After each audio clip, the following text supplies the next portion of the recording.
Ja, es gibt ja auch übersetzt. Had to get the train from Potsdam to France.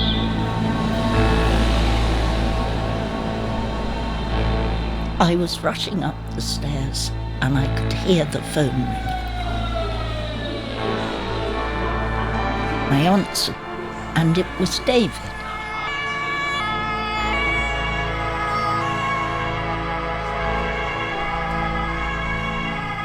Sitting in the jungle, under the stars. I'd almost resigned myself to the fact that I'm going over the edge, I'm not going to be able to stop. A friend lost in time.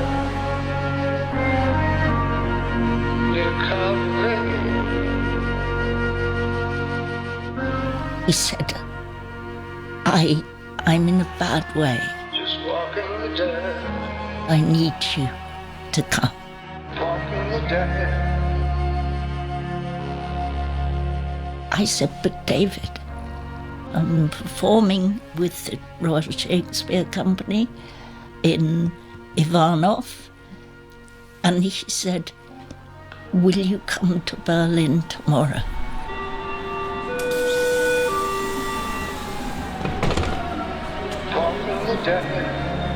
I started really getting very, very worried for my life, and I just had to get myself out of that situation. Please, please, I need you. And I said, okay, David, I'll come. He said, I'm so scared. And I said, I am too, David.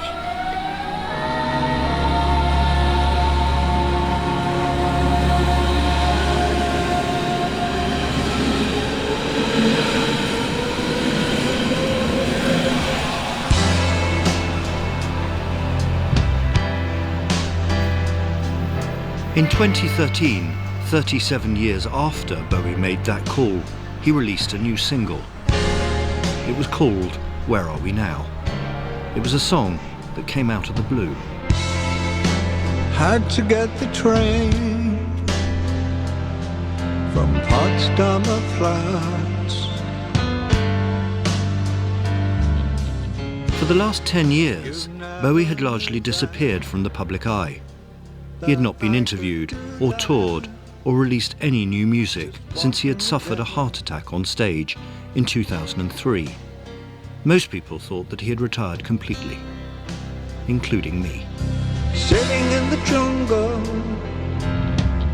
My name is Francis Whately, and I'm a documentary filmmaker who at that exact time was finishing the first of my trilogy of films about David Bowie. A man lost in time. It was called 5 Years and explored 5 seminal years in the artist's life. Just walking the dead. Bowie and I had been in touch throughout the production, having known each other for nearly 20 years. But he'd said nothing to me about new music. Where are we now? Where are we now? 20 past 7. It is David Bowie's 66th birthday today. Guess what? He's released a new single, not something he's done for quite a while, so it's a pretty big music. When the song emerged, I was as surprised and relieved as his other fans. Bowie was back. So this is genuinely exciting. I mean, he's a proper innovator, he's a proper artist, and we should be really glad to have him back. No, he's a very big man indeed. But this was a different Bowie, frail, melancholy and wistful.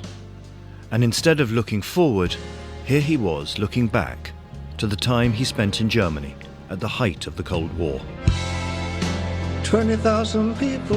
In 1976, Bowie moved to West Berlin, nestled deep within communist East Germany, overseen by armed guards along the fortified wall that had divided its people 15 years earlier. The city was not the obvious place for a flamboyant and hedonistic international rock star to make his new home.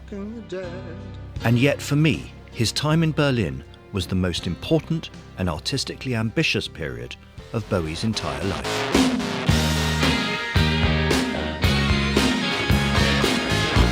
But it's also a time that very little is known about. it has been distorted and romanticised by writers, critics and filmmakers like me, but also crucially by Bowie himself. The way I live is very much also part of what produces my work, so I have to keep examining my life to make sure that I'm in constant change and not getting too bloated with philosophic opulence. Bowie was often opaque when talking about Berlin, a habit that has somehow just enhanced the mythology of this time. And for me, this period would have remained a little sketchy had I not been introduced to a painter and former actor at the RSC called Clare Shenstone, who had known Bowie since the late 1960s. In 1977, she received a phone call in which he pleaded for her to come to Berlin to help him. He said, "I'll be waiting at the airport for you. I'll see you tomorrow." I was so frightened. This had so much history. I didn't know what would happen because of my feelings for him and his feelings for me. My relationship with David was totally apart from anything else in his life. I think I was like a sort of little rock that was there for him to come and climb on, to get out of the water for a bit. With the help of Clare's memories, those of other key witnesses who had never talked publicly about Bowie before, and an extensive library of previously unheard archive interviews, I gained a totally new insight to Bowie's life in Berlin. But this documentary is not just another exploration of the music made by Bowie in Berlin. Instead, it explores the events that lay behind the songs and the people who inspired them. Every chance that I take. And let's start with a story from Bowie himself that explains his mental state when he first arrived in Berlin. The full story is rather alarming. It involved a coke dealer whose car I saw on the Fürstendamm in Berlin one day, and I'd gotten it into my mind that he screwed me over a deal. And I was so crazed, I started ramming him. This is Bowie on stage at the BBC Radio Theatre, a clip which has been held in the archives since it was recorded in 2002 and never heard until now. He looked around every second. He was absolutely terrified for his life. Always crashing in the same car. You know, I rammed him for must have been a good 5 to 10 minutes. Bowie then drove back to the Hotel Gerhus in the Berlin suburbs, where he was staying at the time. And that night, everything kind of came to a kind of some kind of spiritual impasse, you know. I really was down in a hotel garage, and I started going round and round, just like a movie I'd seen. I thought, oh, this is so Kirk Douglas in that film where he lets go the steering wheel. You can tell what kind of condition I was in. I was going round and round hotel garage. So I started going round and round, faster and faster. Must have been touching close to 94. And then I let go. As I let go, I ran out of petrol. Always crashing in the same car. And it just slowly came to a stop. I thought, oh God, this is the story of my life. He told me he'd driven at a speed of 90 miles an hour. I thought it meant he was feeling suicidal, that he was very depressed. He was probably drinking and he was probably taking heroin, and he probably needed someone there. As it happens, things picked up after that. Bowie's basement madness was documented in his song Always Crashing in the Same Car from the 1976 album Low. It was the last chapter in a period of deep depression and addiction that began not in Berlin, but in Los Angeles. I was living more and more in the style of one of my characters who wanted terrific success because they're all messiah figures. The character in question was the Thin White Duke, the latest of Bowie's alter egos.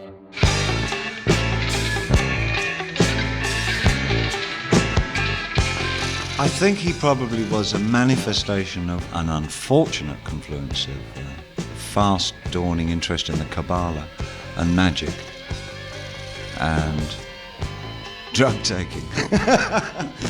It's a lethal combination. I find it very sad because I look at a younger me and I feel almost protective because I can see an incredible amount of pain and isolation that I was putting myself through with my drug abuse. Bowie's longtime guitarist Earl Slick was with David as he recorded Station to Station in LA. That was fucking cool. Let's just bring the amp in here a little bit more and I can turn it up. He remembered it as a highly creative period when I talked to him for my film 5 years. Well, I would say that in general, at that period of time, we were all well out there. But not so out there that we didn't make a great record. Or maybe our view of being out there and people's views of being out there doesn't necessarily correlate with the fact that we were incapable of making a record. So whatever out there was, out there works. It's not the side effects of the cocaine. I'm thinking that it must be long. It's too late. Earl Slick appears to have a better memory of what actually went on than Bowie himself, who later said he had almost no recollection of this period at all, except that he knew it was killing him. I just had to get myself out of that situation. So I ended up in Berlin, the smack capital of Europe. I really didn't have any idea until I got there that that's in fact what it was. And who did I take with me? Iggy Pop, who was trying to get off smack.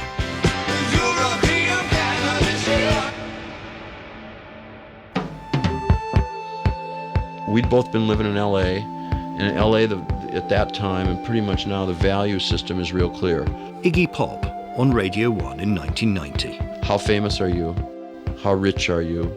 How much can you help me? How handsome are you? That's it, cut and dried, baby. It's real boring. And in Germany at that time, Berlin was just, it was just these little old grannies who'd lived through the war, shuffling around, who couldn't get out of there, draft dodgers, a few children, and a lot of stubborn artists. One of these artists was Esther Freidman, Iggy's girlfriend at the time. I used to live in Berlin, and I'm a photographer. When I look at my photographs, there's never a sunny day.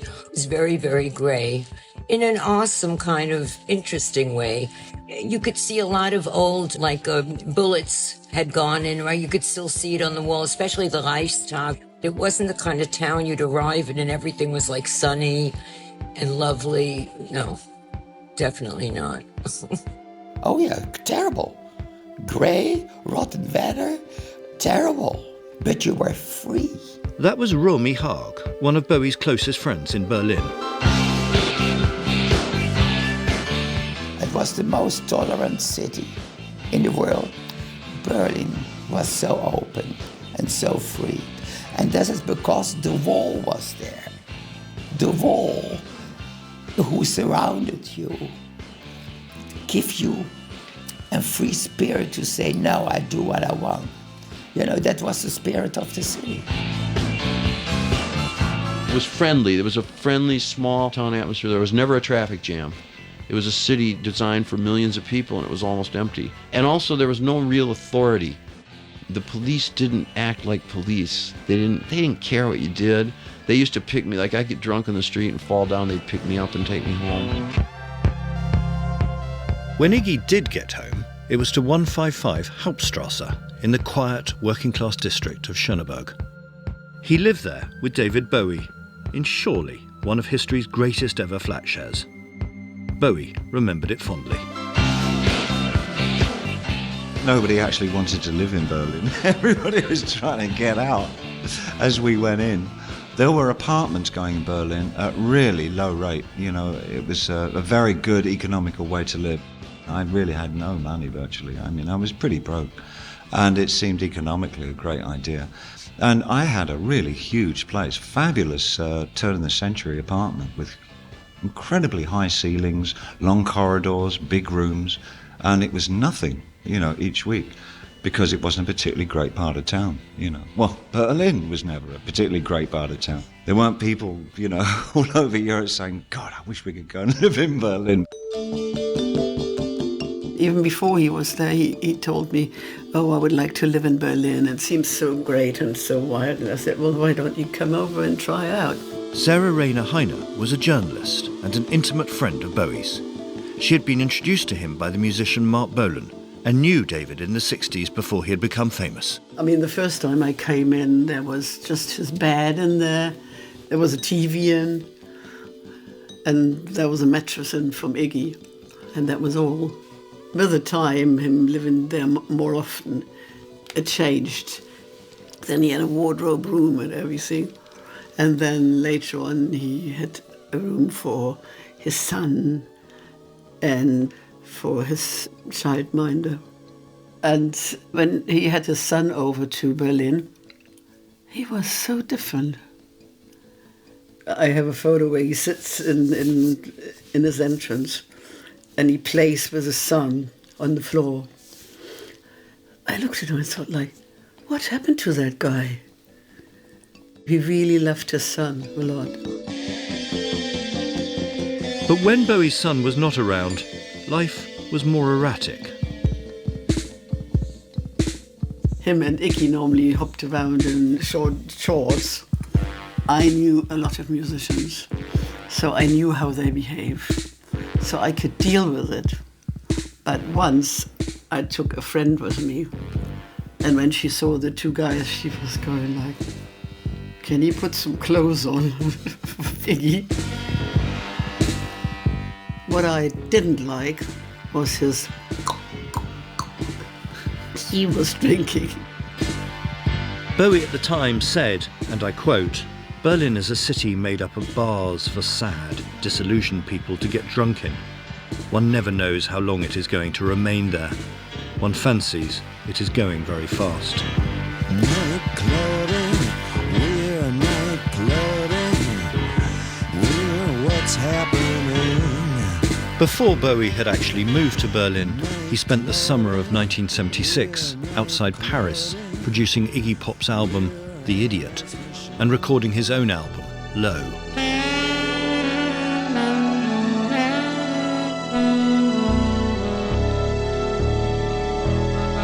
Low was then finished in Berlin.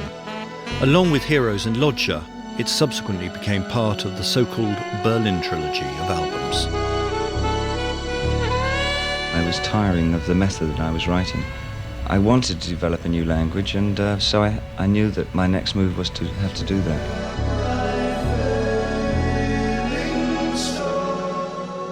This was obviously a conscious effort to break into new territory. Tony Visconti, Bowie's long-term producer, talking to me for my 5 years film. He used a co-writer, which David rarely used co-writers. And the co-writer being none other than Brian Eno was a major difference in his approach. But I had no idea this was going to lead to 3 very innovative albums, and especially Low itself. It was not anything like David had done before. It was completely new territory.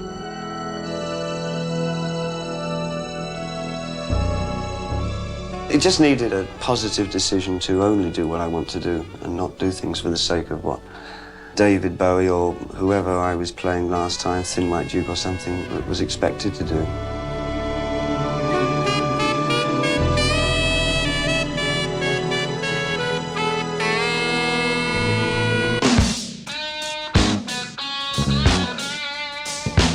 Low is Bowie's blues album, where he was dealing with the problems in his life through his music. His marriage was disintegrating, his financial affairs in disarray, and he was still suffering from an almighty LA-induced hangover.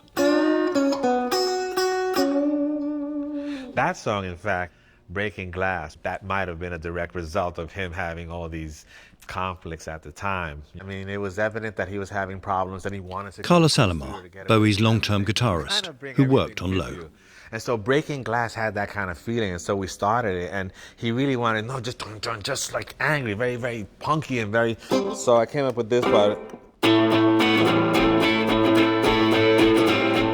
Some songs can be complicated, but some songs need to just be raw. That's the basic part.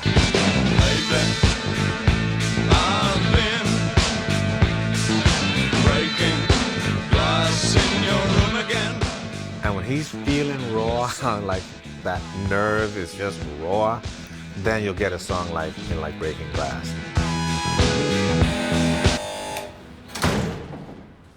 We came into the flat. He didn't show me round. He just sat on the floor and he put Low on. Artist Clare Shenstone, who had answered Bowie's desperate phone call and flown to Berlin, remembers their first night together in his new home. He had a great weight on his shoulders. He was very depressed. He was very anxious. He was snowed under with financial problems. He said he got no money and that he was trying to survive. He was going through a musical change. He was evolving with his music and he was unsure of where he was going next, but he was excited about that. But the edge of the excitement was taken off by all these other problems, not to mention his divorce with Angie. He just wanted to play me Low, because he said that I was part of it. Sometimes it gets so lonely. He said there were tracks on it that were to do with him thinking about me. I've lived all over the world. I've left every place. There was one that was about breaking up the room, breaking glass, and there was another that was to do with Stay With Me, Be My Wife, and he played that to me. Please be mine. Share my life. Stay with me. Be my wife. Sometimes it gets so lonely. It was all rather emotional, and he was trying to tell me what a muddle he felt. Sometimes you get nowhere. This was in some ways a proposal. Yes, I didn't know quite how to respond. If somebody plays you a song and you've spent, what was it, 1978? Something like 15 years knowing them, being with them, and they play you a song which has a lyric, Be My Wife. You don't simply turn to them and say, oh, yes, I will. Or, no, I won't. Do you? Sometimes you get so lonely. It left me not quite knowing what to say. We were both artists. We, in our own right, we were married to what we did, what we were. And David knew that of me, and I knew that of David. How could we commit ourselves? But then Jim walked in at exactly that moment. Jim being Iggy Pop. So you get interrupted by Iggy Pop. I hadn't ever met Iggy before.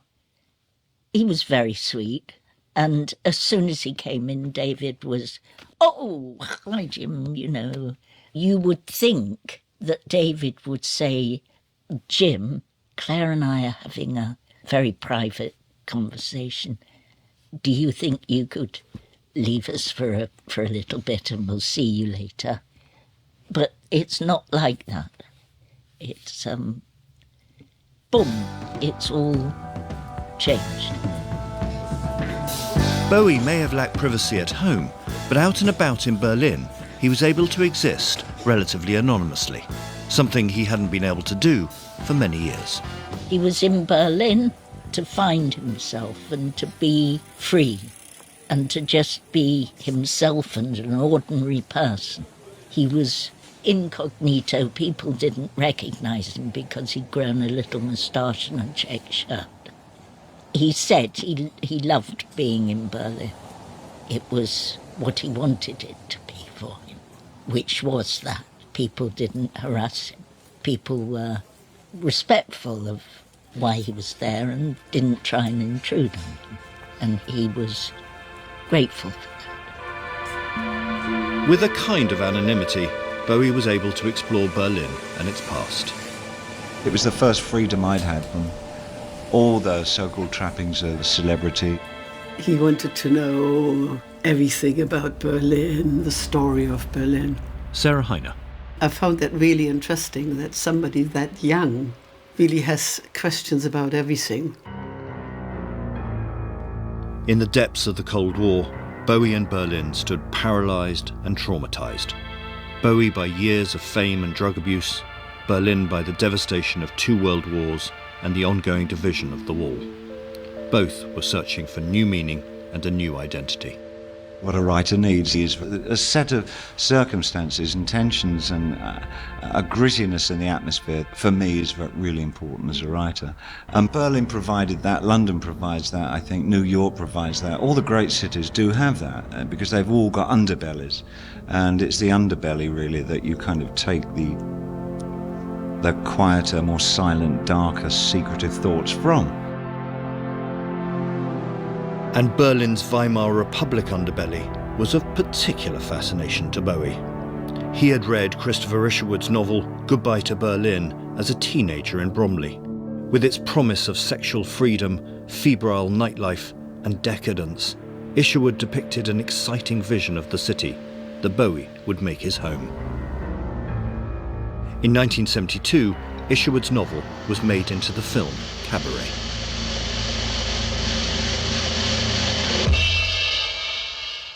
When I came over to show him Cabaret, he said, hurry up, because I want to see the whole film. Willkommen, bienvenue, welcome. He really loved Cabaret, and I also loved Cabaret. And I translated everything into English. Comment ça va? Do you feel good? Ik ben euer conferencier. I am your host. David was a different thing. He wants ideas. Romy Haag. He wants to swallow up everything.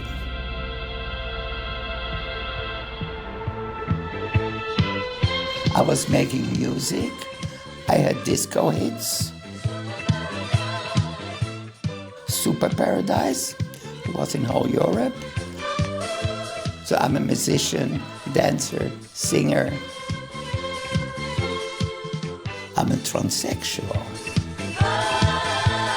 Once upon a time there was a world, a super paradise, the 7th wonder of the world. Well, my parents threw me out. I left home at 14 because I dressed already like a girl. And I went with the Strasbourger Circus, and then I fell in love. First I went to Paris, then I went to New York. And then I fell in love with a Berlin guy in New York. So that's the reason I went to Berlin. In Berlin, Romy decided to open her own club. It was a discotheque for young people. I wanted to have people of my age. You know, we were like 3-4 days a little bit empty, and then it was sold out 9 years long. Chez Romy Haag. Although Romy had had many famous people in her club over the years, from Mick Jagger to Grace Jones, she didn't know who Bowie was until she went to one of his gigs in Berlin. We were on the right side from the stage, very close, and he came on stage, looked into my eyes, I looked to him, and we were sure we're going to share time together. This was very strange. After the show, he came to the club, naturally surrounded by people and all that, and we didn't even talk together. But we watched each other, and we were sure we're going home after this. There was no discussion about it. I loved his look, and he loved my look. David saw himself looking at me, seeing himself. I was his mirror. He was always very interested. Not only for me, but the whole thing, my friends and all that. He was always asking things. He knows exactly what he was doing and what he wants. He was an adult, looking like a boy.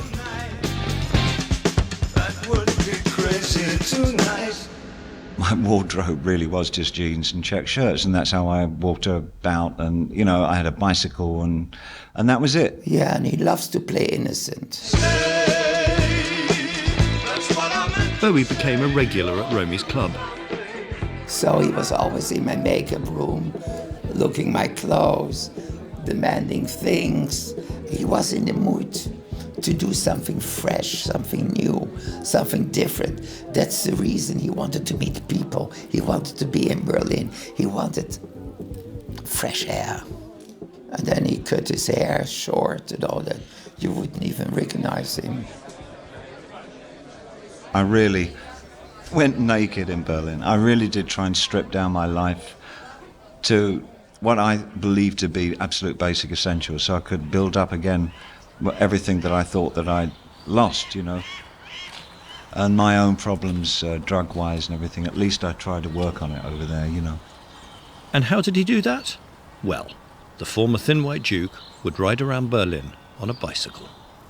Yeah, I'm riding a bicycle too. I'm Dutch. So, Romy, Haag and David Bowie are riding around Berlin on a bicycle? Yes, to Grunewald. Why Grunewald? No, that's a nice area. Grunewald is the green neighborhood. Don't forget, we are surrounded by a wall. And it was the only forest, the only thing to relax. We had a coffee, we go to dinner. We were flirting, we were having fun. You know.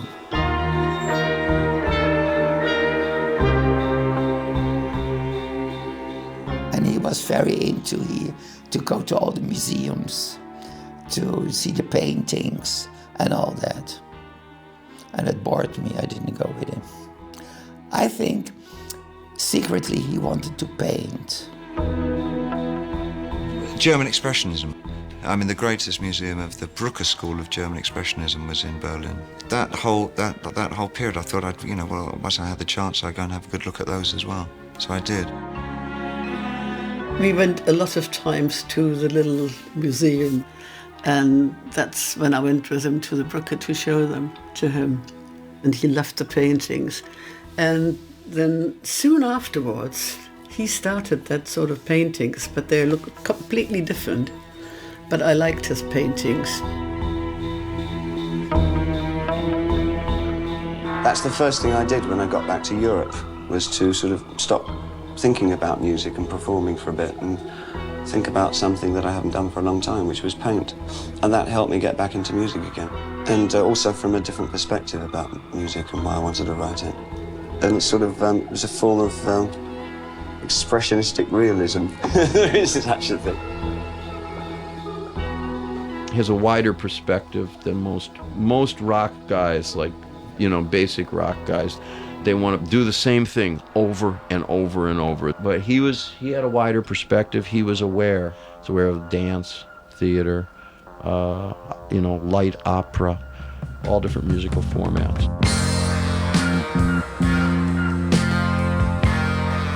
After the release of the album Low, Bowie left Berlin to go on tour with Iggy Pop, whose album The Idiot Bowie had produced.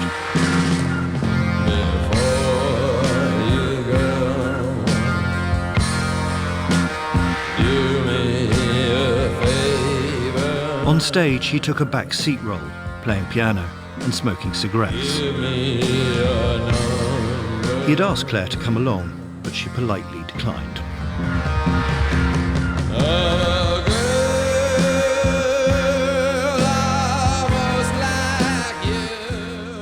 I think he was incredibly disappointed that I wouldn't stay with him, because a part of him wanted my presence in his immediate entourage. But I did not want fame. I did not want to be someone who was known, written about. I wanted anonymity, and anything but anonymity would destroy me. Once back from the Iggy tour in the summer of 1977, Bowie returned to the studio to record what would become the album Heroes. It was the only album from the Berlin trilogy that was wholly written and recorded in the city. The studio was Hansa. With its famous Meistersaal, Hansa had been used as a gallery by the expressionist painter George Gross, and then later during the Nazi years by the Reich Music Chamber. For Bowie's producer, Tony Visconti, Hansa itself became an instrument. What dictates the sound of any album is the studio you're in. I walked in there the first day and I said, what can I do here that I can't do anywhere else? And it was the huge cavernous hall. So, this is the Meistersaal. This is former Studio 2, aka the big hall by the wall. Wow. It has a good reverb in the room still, I would say, if you clap and you follow the sound a bit. This is Thilo Schmidt, who runs tours of Bowie's Berlin. The room is 277 square meters about, yeah? So Tony said he put David kind of in the middle of the room, or set him up in the middle of the room with the first mic, yeah? Yeah, I reckon we're about 40 feet away from each other. That's I'm in the metric system.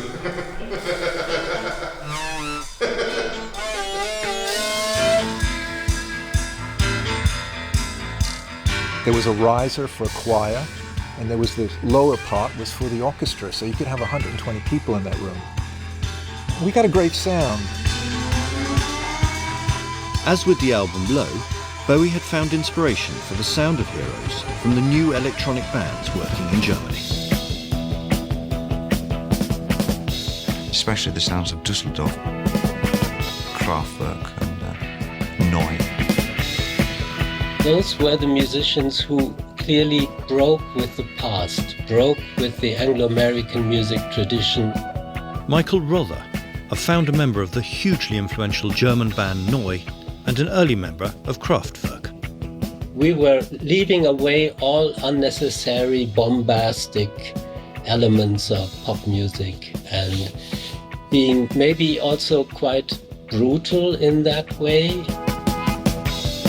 We were stubbornly and very clearly going for a new musical language, new musical structures, and I'm pretty sure that that was the element that attracted David Bowie, because he was also ambitious, he was also adventurous, and he was looking for inspirations to move his music away from those traditions with which he started.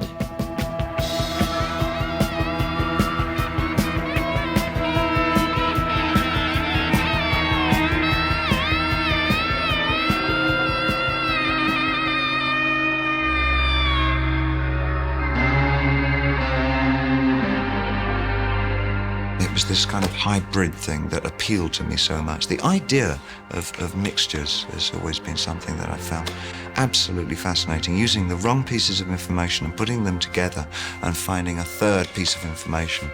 Everything that I've done has been gut reaction and this intangible thing. Is there a danger that by following your instinct, your aesthetic instincts, if you like, your artistic instinct, that you will jeopardize that you know, the money and the good life and all No shit, Sherlock. Yes, I think I'd rather sort of hit that one on the head at the moment. And it's quite a relief, really.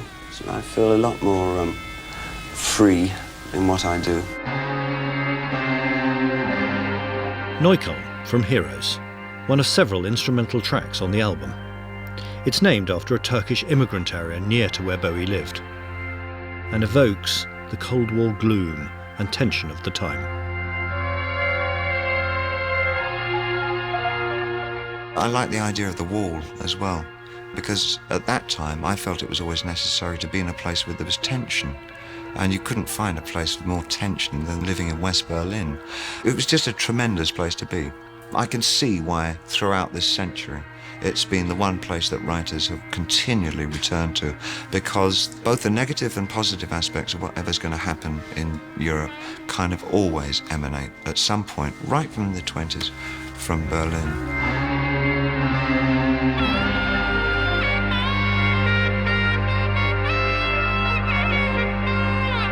I've been asked many times what about Berlin. Photographer Esther Freidman. Same thing, just listen to the music and it gives you the perfect idea of what they were going through and how they were feeling, whether it's down or morbid or uplifting, you know.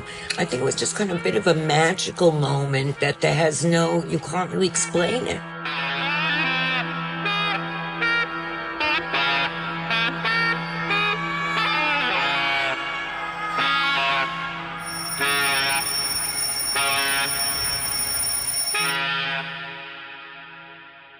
I woke up in the morning and David suddenly said, I want to take you to the east. And I said, okay, I'd like to do that. Before they left, Clare told David about a dream she had just had. There were dolphins in the water and I went in the water and the dolphins came to me and they took me out to sea. I remember the water, I remember the feel of riding with these dolphins and having their protection and so on. Anyway. Clare's dream was the first part of an extraordinary day.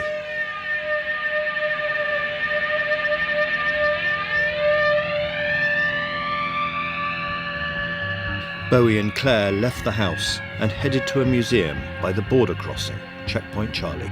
And it had pictures of the wall going up, photographs of houses being demolished, people with their hands stretched out, families being separated. And David and I were very moved by all this. We came out very sobered and serious. And David took me on through Checkpoint Charlie. And the first thing he took me to see was the square of the burning of the books. In Berlin, wie in anderen Universitätsstädten Deutschlands, wurden Undeutsche und The burning of the books happened in Babelplatz. Here on the 10th of May 1933, members of the Nazi German Student Union and their professors burnt books as part of a nationwide action against the so-called un-German spirit. We were both stunned by the circumstances and the situation. And I know David was extremely emotional, but in a pent-up kind of way.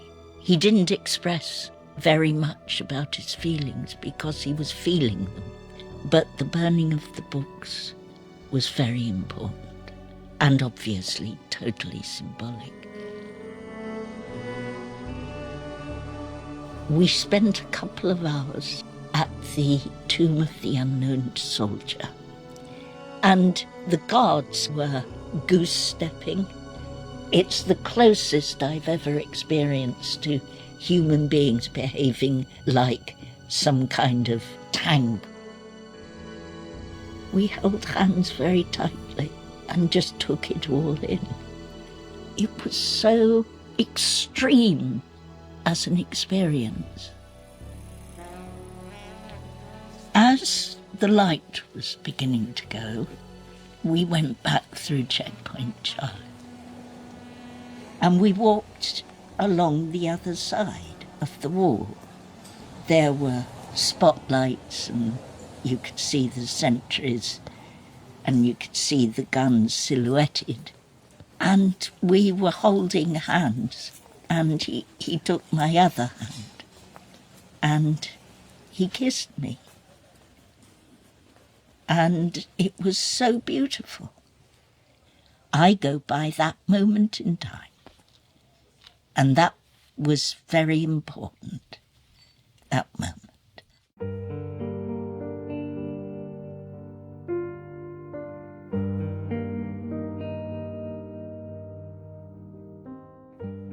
When you heard the song Heroes, how did you react? I recognised it immediately. I will be king. I knew what each word meant, and it described exactly from moment to moment what that day was about. Though nothing will drive them away. Though nothing will drive them away. We can beat them. We can't go anywhere without being photographed. We can be heroes. You weren't free. Just for one day.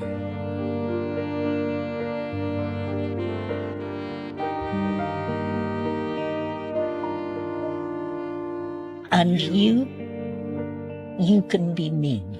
You can be mean. As soon as I heard that line, I just smiled. And He's always said I'm mean. I'll drink all the time.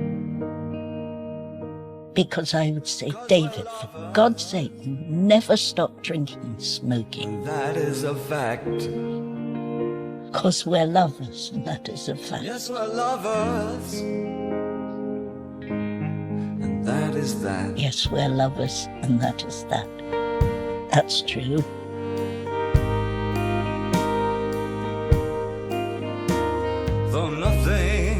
Though nothing will keep us together, we could steal time just for one day. We could steal time. It was just for one day. But that day could go on forever. Forever and ever. What you say? By the time he wrote Heroes, I had managed to make him see that if I would have to give up my painting, my career, who I am, I wouldn't be me. I went back to London, and when I heard Heroes, I realised he had thought it through and did understand. Although others have their own interpretations of how the song Heroes came about, to me, Clare's version of events is poignant, romantic, and utterly convincing. But the fact that we will probably never know for sure allows Heroes to continue to be a song for everyone, wherever they may be. With the exception of a brief return to Berlin to perform in David Hemming's critically panned film Just a Gigolo, and a return to the studio to record songs for the BBC's Bertolt Brecht's Ball, Bowie's Berlin chapter really ends with Heroes. His next album, Lodger, was recorded in Switzerland, and except for using the same team, it has little to do with the German capital. Berlin was probably the most rewarding for me as an artist in my life. I absolutely, thoroughly enjoyed the process. And it's something that's never left me. Before Berlin, Bowie had relied on a series of alter egos: Ziggy Stardust, Aladdin Sane, the Thin White Duke. He had become famous and sometimes infamous for these fictions and metamorphoses. Over those months of rain and beer, cycle rides and cigarettes, Bowie wrenched himself from his past and thrust himself towards the future. David Bowie had reinvented himself as himself.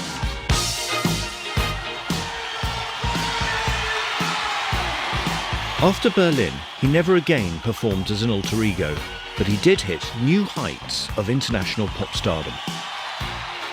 5 years on from his frugal flat share with Iggy Pop, Let's Dance became Bowie's biggest-selling album by far. And his relationship with Berlin was not over quite yet. Thank you very much, sir. It's 1987, and Bowie is back in Berlin. It's been 10 years since he recorded Heroes, and now he is standing on stage in front of the Reichstag, Germany's most historic building. Amassed here are thousands and thousands of East Germans listening to Bowie from behind the wall. This is, as you know, a special evening for us. And wir schicken unser besten Wünsche zu all unseren Freunden, die auf der anderen Seite der Mauer sind. Those in the East couldn't see him, of course, but they came anyway, to listen to a man who had made their divided city his home.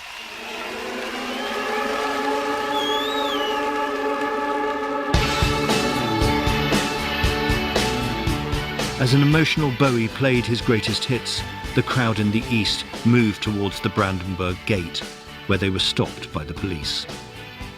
New blockades were put up, and the crowd became angrier. 200 people were arrested to a soundtrack of Down with the Wall and Gorby, Get Us Out. Bowie said later that it was one of the most emotional performances I've ever done. I was in tears. And we would hear them cheering and singing along from the other side. God, even now I get choked up.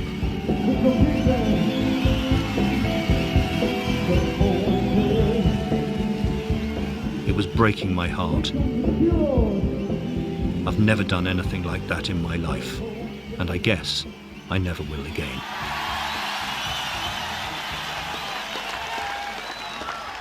A week later, US President Ronald Reagan visited West Berlin and, standing in front of the city's famous Brandenburg Gate, called on the Soviet leader. Mr. Gorbachev, tear down this wall.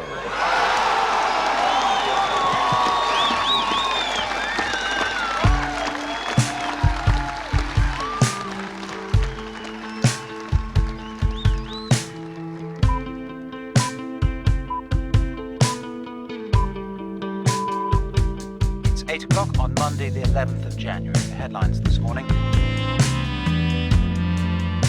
David Bowie, one of the most influential and groundbreaking rock stars of the 20th century, has died in New York at the age of 69. Look up here, I'm in heaven. When Bowie died in 2016, the German Foreign Ministry tweeted, "Goodbye, David Bowie. You are now among heroes. Everybody knows me now." Thank you for helping to bring down the wall. It's a good story, and Bowie, I'm sure, would be smiling at the thought that he helped, in however small a way, to reunite a divided city. After all, Berlin and its history had become a part of his artistic DNA.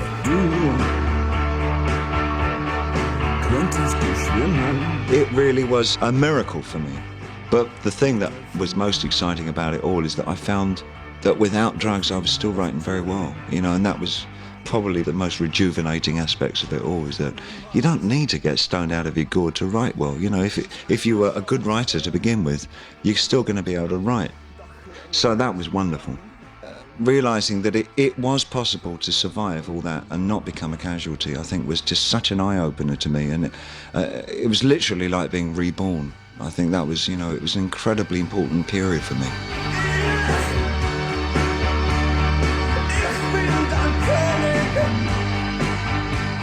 By the time he left Berlin, do you think he was much better than when he'd arrived? Yes. He wasn't into drugs and stuff anymore. He was much calmer. He could go out to the street. He could talk to whoever he wanted to. People would come and talk to him in a normal way. He just loved that.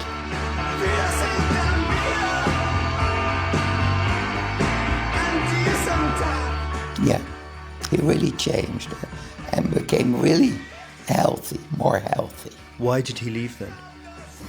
Why did he leave Berlin? Darling, if I would be a superstar, I wouldn't stay in Berlin too. I would only visit it.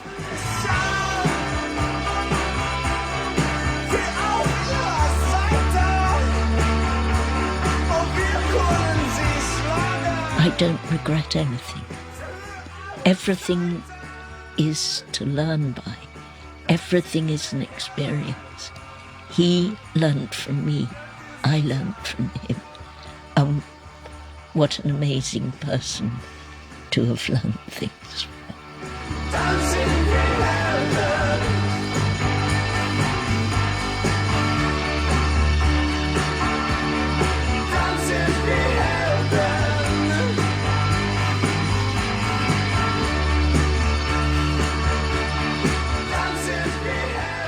Bowie in Berlin was written and presented by me, Francis Whately, and the producer was John Wilson. It was a Black Star production for BBC Radio 4. Dancing behind them.